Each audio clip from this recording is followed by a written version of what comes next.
In case of negative rights, what you need is other person not doing something, right?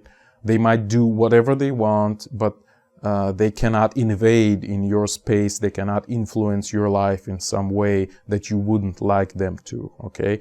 But in case of positive rights, it's actually the enforcement of something onto them, okay? So like, let's take the example of food, for example.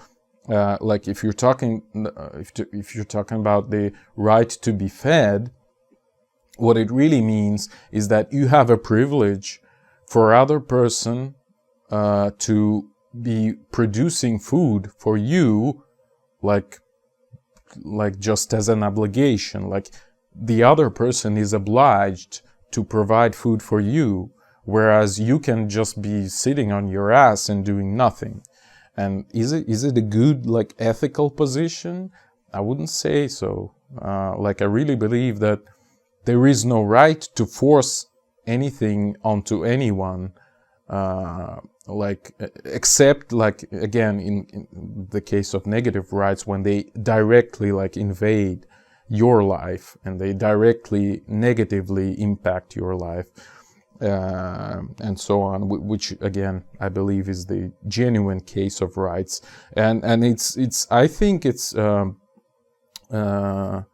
like, again, let's return to this example with food. Like, food does not just fall from sky, you know. Somebody should work to produce it. Therefore, and by the way, we'll return to that point a little bit later. I mean, the fact that it doesn't fall from the sky, but therefore, in order for you to be fed, for your positive rights to be fed, to be satisfied, somebody should enforce the other person to work towards this end, you know?